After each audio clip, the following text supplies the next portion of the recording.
In August 2008, the life of Kanika Powell, a 28-year-old United States Army veteran and defense contractor, came to a horrifying and mysterious end in Prince George's County, Maryland.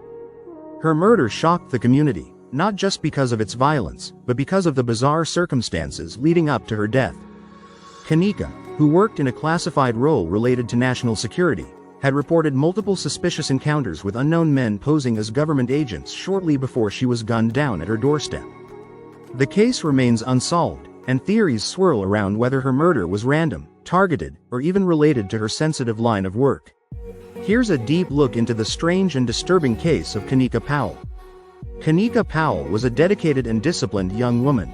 After serving in the United States Army, she took a job with a government contractor in a classified position that allegedly involved work with homeland security or nuclear security.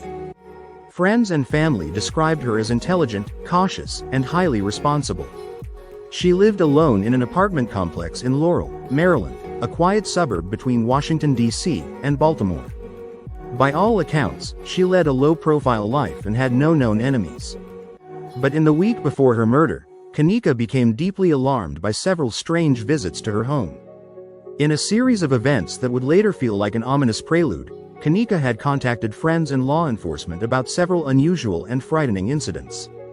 A man claiming to be from the FBI knocked on her door and asked for her by name. He wore no badge, uniform, or visible identification. She refused to open the door and instead called the FBI directly. They told her they had not sent anyone to her address. 2 days later, another man came to her door pretending to deliver a package. Again, she didn't open the door. Later that day, a third man came by and claimed to be a delivery worker but didn't have a package. Kanika was terrified. She shared her concerns with friends and wrote in a text message that she felt like someone was trying to lure her outside. She also warned others to be cautious of suspicious visitors. Despite her vigilance, the threats would become reality. On August 28, 2008, just days after reporting the incidents, Kanika was shot multiple times outside her apartment door around 11:50 a.m. She had just returned from a quick trip to the store. According to neighbors, no one heard an argument or altercation, just gunfire. Kanika was found critically wounded and later died at the hospital. The killer had not entered the home, nor had anything been stolen. There were no signs of a robbery, sexual assault, or forced entry. It appeared to be a targeted hit. Law enforcement immediately began piecing together the events leading up to Kanika's death. The biggest challenge: there were no eyewitnesses and no surveillance footage. Her prior reports of impersonators gave investigators a starting point, but they yielded no solid leads. The Prince George's County Police Department and federal agencies examined whether her job might have made her a target. Given her work in national security, some wondered if she had stumbled onto something sensitive, or if foreign actors or disgruntled insiders were involved. However, authorities have never confirmed the exact nature of her classified work or found definitive proof linking her job to her murder. The way the crime was executed, with no robbery or personal motive, suggests it could have been a professional killing. The impersonators in the days prior may have been scouting or attempting to confirm her identity before striking.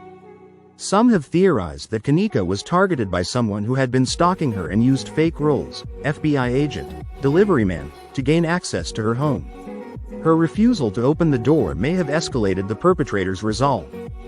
Given the secretive nature of her job, conspiracy theories have emerged suggesting she may have been targeted for knowing or seeing something she wasn't supposed to. While no evidence supports this conclusively, the classified nature of her work leaves open many possibilities. Another theory suggests someone within her workplace may have leaked information about her to dangerous individuals. Again, no hard evidence has emerged, but it reflects the unease around her occupation and the events leading up to her death.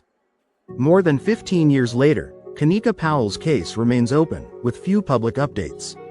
Her story is often cited in discussions about targeted killings, government security clearances, and the vulnerabilities of those working in classified roles.